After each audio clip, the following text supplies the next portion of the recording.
Temu credit not showing. How to fix missing Temu credit. Now, if your credits are not showing on the Temu app, there could be a couple of things to do.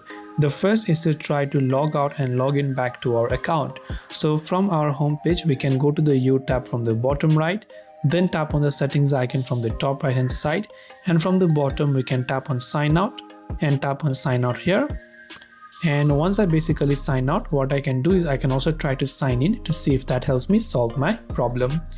If this doesn't, if you're using the app on Android phone, you can just make sure to long press the Temu app icon, then tap on this I button that says app info, which you'll find on any Android phones. Then from here, go to storage usage, then clear the cache files and also clear the data. Then go to your Play Store or App Store, search for Temu, check if it has an update, and if it does, then you want to make sure to update it to the latest version. This way you can fix missing Temu credit. I hope the video helped you. If you have any questions, feel free to leave them down. Thank you for watching and see you soon in the next video.